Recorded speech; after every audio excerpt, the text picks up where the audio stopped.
নমস্কার বন্ধুরা, আজ আবারও চাল ধুয়ে নেওয়া আর শুকনো করার ভিডিও আপনাদের সাথে শেয়ার করতে চলেছি। আপনারা প্রথম থেকে পুরো ভিডিওটা শেষ পর্যন্ত দেখতে থাকুন।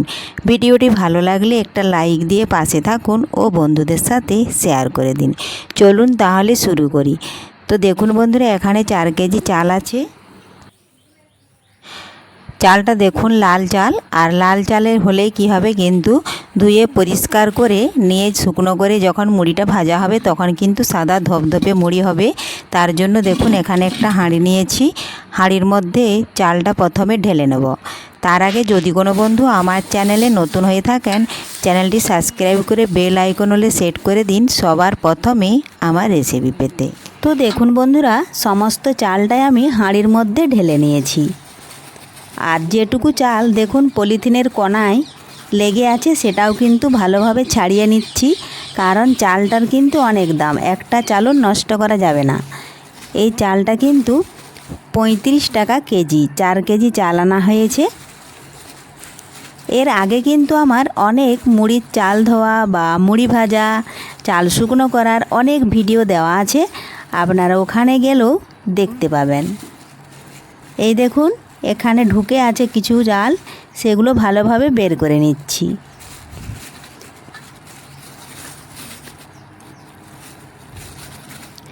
খুবই সহজ বাড়িতে মুড়ির চাল ধুয়ে শুকনো করে মুড়ি ভাজা। এই পদ্ধতিতে আপনারা একবার দেখলেই যে কেউ বাড়িতে মুড়িটা ভেজে নিতে পারবেন।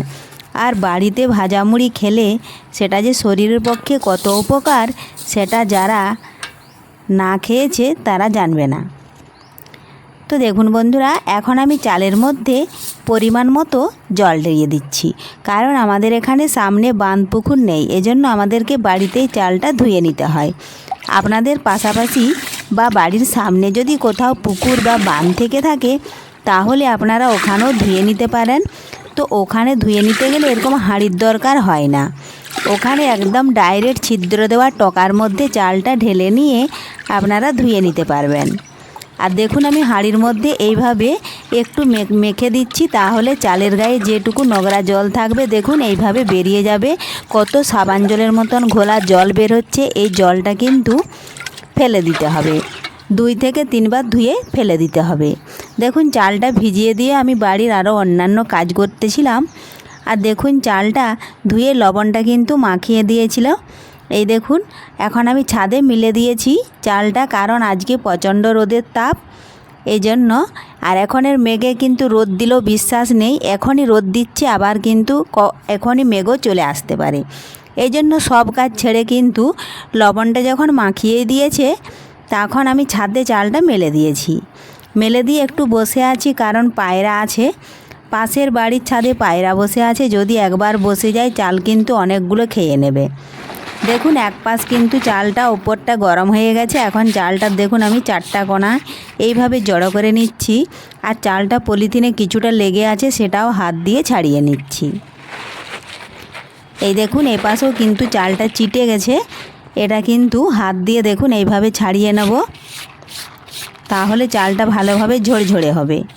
আর যদি এই চালটা পলিথিনের গায়ে রেখে দিই তাহলে কিন্তু দ্বিতীয়বার যখন চালটা মেলবো অনেকটাই চিটে যাবে। এই দেখুন এ পাশেও একই রকমভাবে চালটা আমি জড়ো করে নিচ্ছি, আর যেগুলো চাল চিটে আছে সেগুলো হাত দিয়ে এইভাবে ছাড়িয়ে নিচ্ছি।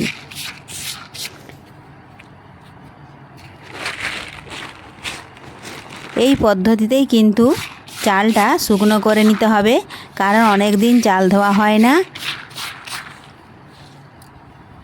এই দেখুন 4টা কোণ দিয়ে জড়ো করে নিয়েছি, এখন কিন্তু আবারও চালটা মেলে দেবো। দেখুন চালটা কতটাই ঝরঝরে হয়েছে, প্রথম যখন মেলেছিলাম তখন কিন্তু অনেকটাই লেগে যাচ্ছিল। খুব বেশি চালটা ভেজাই না, কারণ বর্ষাকাল একরকম বৃষ্টি হওয়ার কারণে চালটা কিন্তু অনেকটাই রসরসে ছিল, এই জন্য একটু ভেজাতেই কিন্তু ভিজে গেছে চালটা। আর প্রচণ্ড রোদের তাপ, একটু যদি চালটা না ভেজায় তাহলে কিন্তু মুড়িও হবে না, এই জন্যই চালটা একটু ভেজাতে হলো।